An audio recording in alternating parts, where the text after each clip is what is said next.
daily. It's devotion time on Sunday afternoon, guys. I do want to mention that we did not do a devotion yesterday. Mo, you can't be talking back there. She's doing a video for her ladies. But I didn't do a devotion yesterday. Yesterday was Miss Sue's homegoing, and I just didn't do a devotion yesterday. So, but we're getting back at it today. And guys, we have spent so much family time together since Friday before last, not this past Friday, but the other Friday.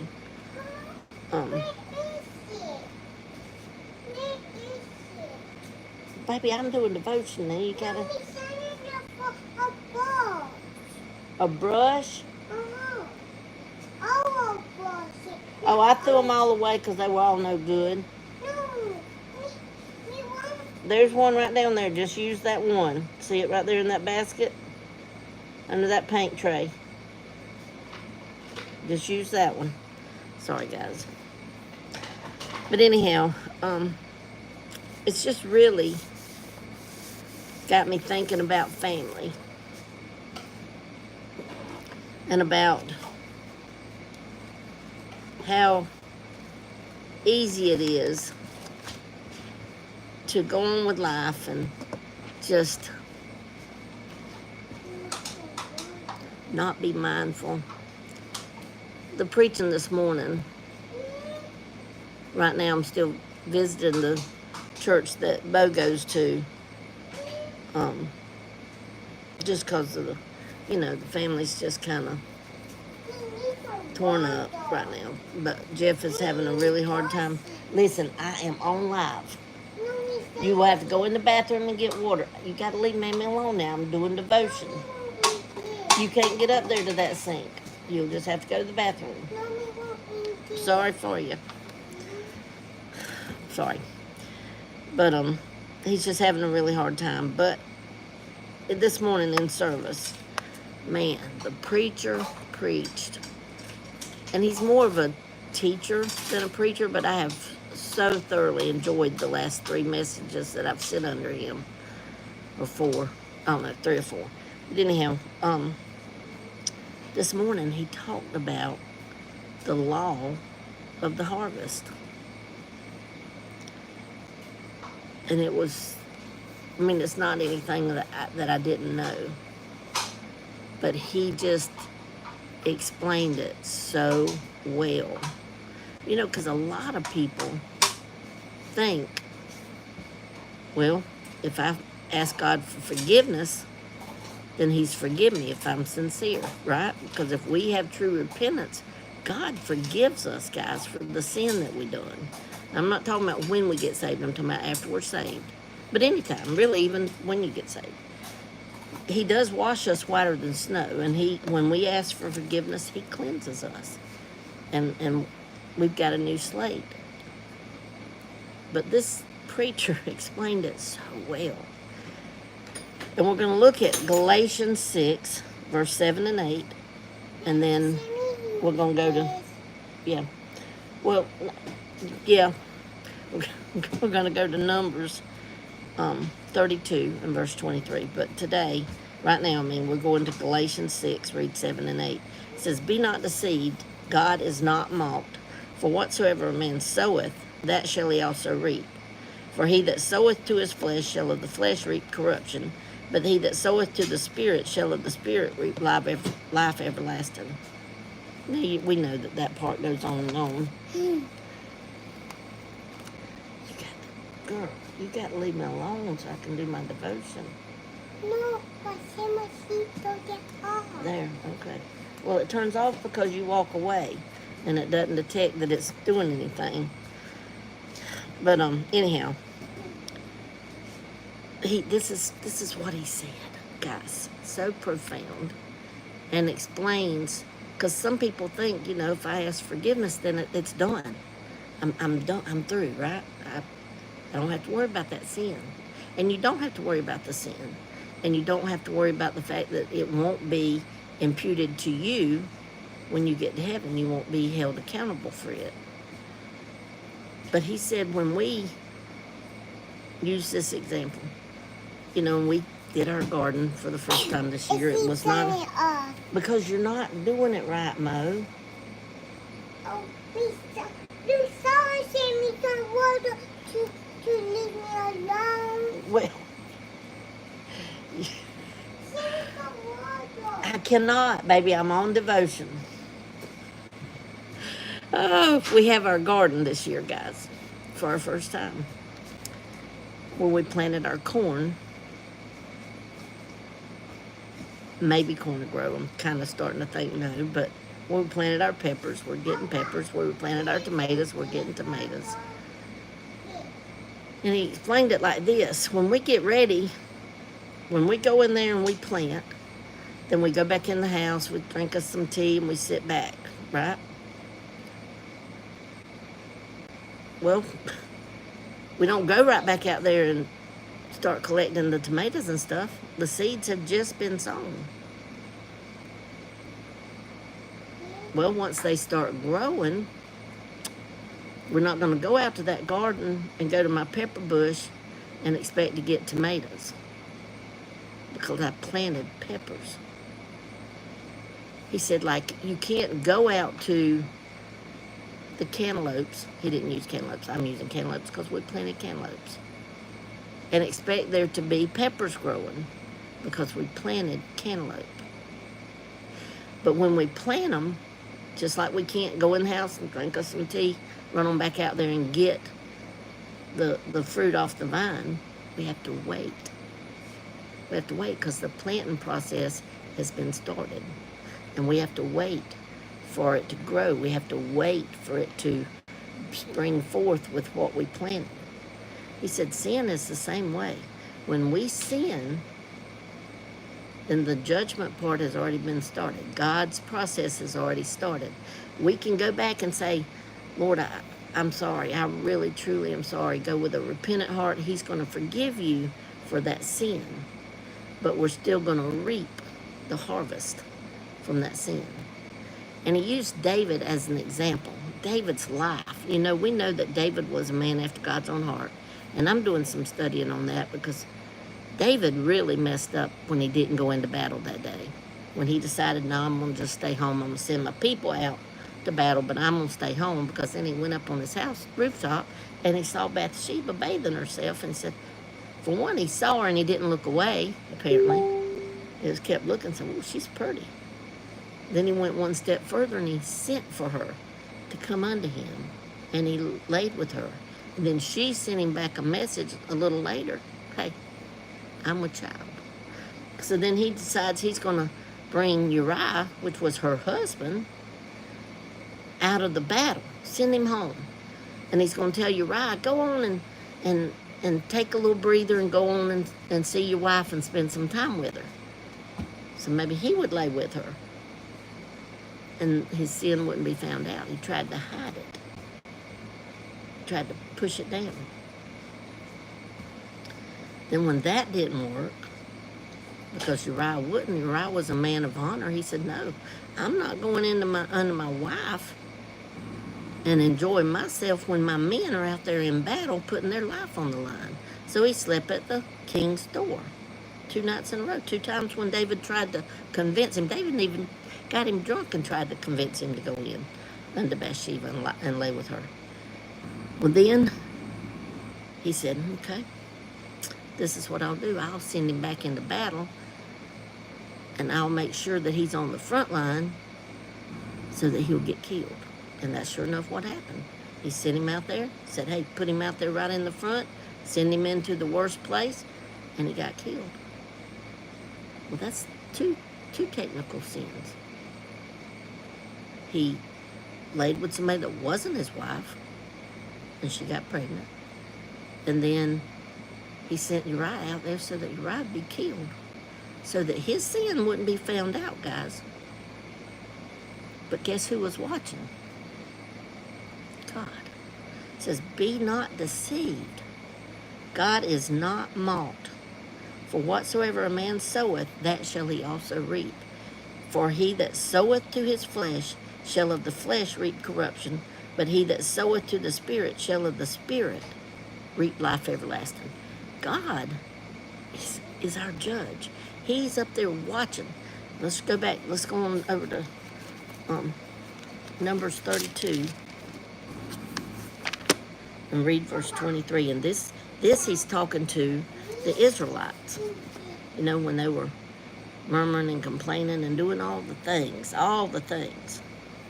In verse 23, Numbers 32 and verse 23, he said, but if ye will not do so, because he's telling them if y'all behave and act right, and then you'll get the promised land.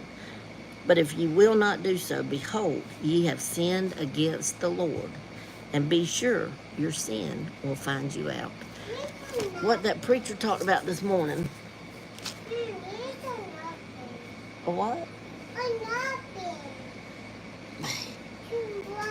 I know, but I don't know where a napkin is. No, you ain't wiping on Mama's towel. No. You're just going to have to be ingenious till I get off devotion. No, don't. Gaga will have a fit if you wipe it on your clothes. No. Yeah, you can wipe it right there. But guys, we tend to think that as long as nobody's watching,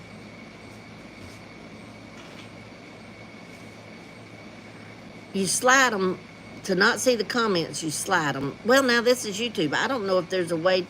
Hang on. I don't know that there's a way to not see the comments on YouTube. I'm not sure. Somebody may know. I don't know it. Click the X above the chat. On mine, there is no X, so I don't know. I don't know, guys. I'm sorry. But anyhow, let's get back to the devotion.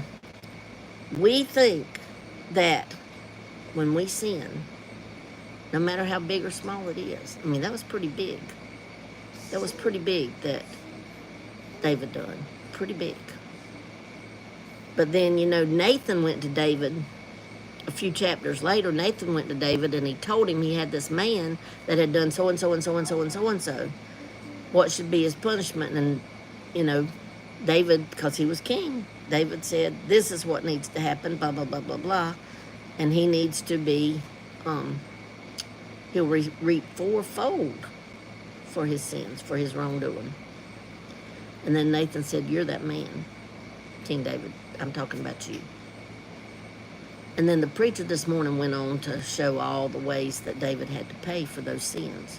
4 for the sleeping with a woman that wasn't his woman, and 4 for the, because he said you reap fourfold, and there was 4 for the murder that he did of Uriah, because that was pure murder when he had him sent onto the battleground and put in the forefront. But what God just impressed upon me sitting there, we as Christians, sometimes we think, well, nobody saw this. Nobody knows I did this, so I'm okay. Guys, we're never okay. And I think what God was showing me today is he wants us as his children to do the right thing. To do the right thing. And he used an example of a boy and girl, say that just started dating or they're dating, and they go out on a night on the town and they have a good time, and things go a little too far and they do the wrong thing. He said that one act, they have to ask forgiveness from each other because they sinned against themselves. They have to have forgiveness from the parents, both sets of parents, because they sinned against them. As a Christian and as somebody that's trying to live right now, guys, this is just how serious this is and how much it involves, because they sinned against those parents because those parents trusted them to be able to go out on that date by themselves and act right. And more importantly, they've sinned against God, just like in Numbers, where it says that you have sinned against God. They sinned against God, so they have to ask repentance. And then he used this example. He said, but if that one time of them sleeping together got that girl pregnant, then 9 months later, that baby's going to be born. Guys, that's why just because we ask for forgiveness and we get it, it doesn't mean you're not going to reap the consequences. It says here, for he that soweth to his flesh shall of the flesh reap corruption, but he that soweth to the Spirit shall of the Spirit reap life everlasting. Guys, we have to be careful as God's children, because when we sin, there are consequences. Because when we plant corn, we're going to get some corn, even if we want it or not. And that's the same way as our life and the choices that we make with our life have consequences. Oh, you're right, Miss. I feel the same exact way. I have to ask forgiveness so many times for just thoughts that I had. You know, Lord, please forgive me. I don't even know where that came from.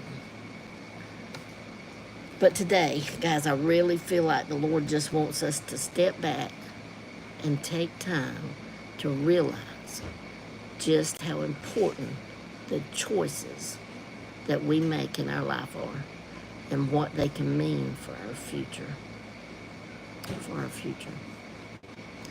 This thought just popped in my mind as I was saying that.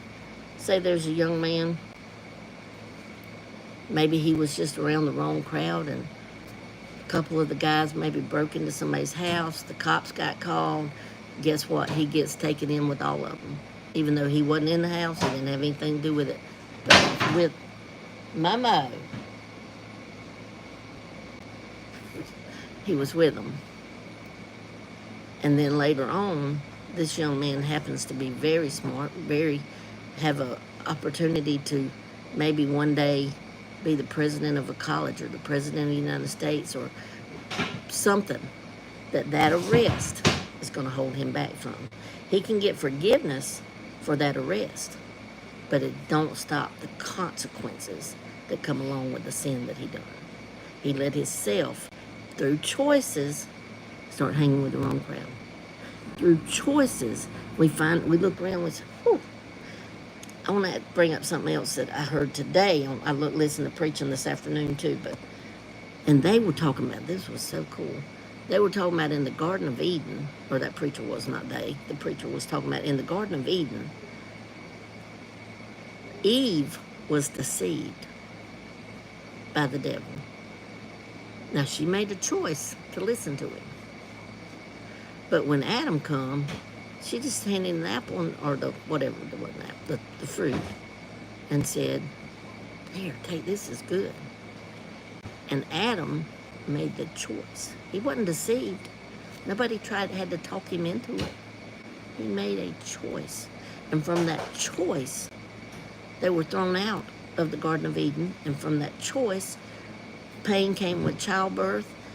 Started having to toil the land to have food. Guys, choices. That I think today God is just wanting us to see our choices that we make as His children, no matter how big or small, there are consequences.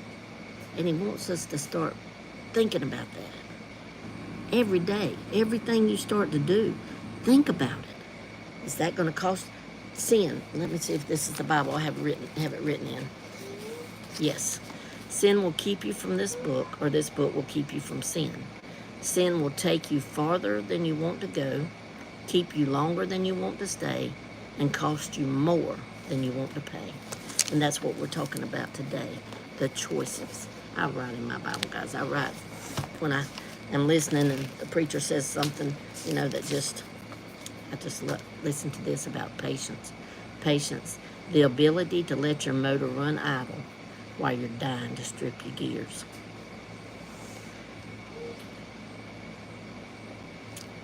Faith, having confidence that God's word is true and acting on that word will bring about the will of God in my life.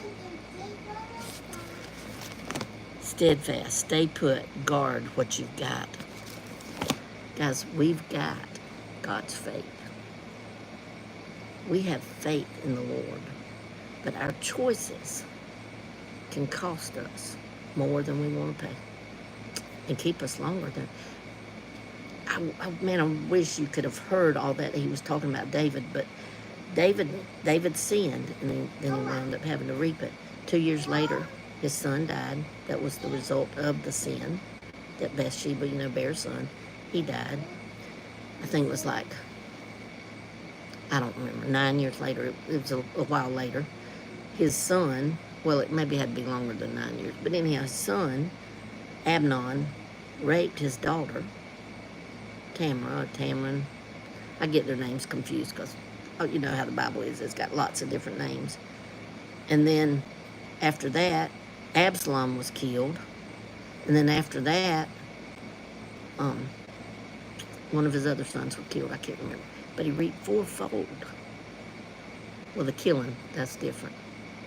Anyhow, I wish you could have heard it all. It was awesome. And I wish I'd had my notebook so I could have been writing down, because it was such an awesome message, and it's stuff I already know. Guys, sometimes we already know these things, but it's the way it's presented. It's the way that it makes it plain. It's the way that it makes rubber meeting the road kind of thing, where it becomes real, that sometimes makes the difference. And today, God just used that message this morning, because I was already thinking it, and I have talked to my grandkids until I'm blue in the face, and they get tired of hearing Mammy sometime. But I'm gonna tell you something, and like I tell them, I refuse to have to stand before God one day and say, well, they wouldn't listen to me, so I just quit trying. As long as there's breath in me, I'm not gonna browbeat them, but as long as there's breath in me and God opens the door, then I'm going to say what I think about what they're doing, or what they may be involved in, or what, I try to tell them all the time, there's consequences, guys. There's consequences. You can stay out of church all you want and get all, yeah, man, I'm big and I'm bad and I live my own life. But you're going to have to pay for that life. We all have to. So today, I just think our thought for this day is to start paying attention to the choices that we make in life, because they have consequences, and asking for forgiveness doesn't negate the consequences. It gets you forgiven, but you still got to pay the cost of that mistake, the cost of that sin. So again, I'm going to read my little thing, because I think this is going to be our thought for this day, because I think it's very important. Sin will take you farther than you want to go, keep you longer than you want to stay, and cost you more than you want to pay. All the time. And Numbers, God tells us, your sin will find you out. Guys, there's no hidden sin. You can try to hide it just like David did. You can try to poke it down. You can try to cover it up. You can throw sand on it. But it's going to come to light. And you're still going to have to pay for whatever it was. Okay? So be careful today. Our devotion stand today. Be careful what choices you make. Be careful. All right? I'm going to jump off from here because I done talked a long time and I got to get ready for church tonight. So I love you. And y'all just pay attention. Pay attention. Be careful for them choices that you make in life. All right? I love you guys.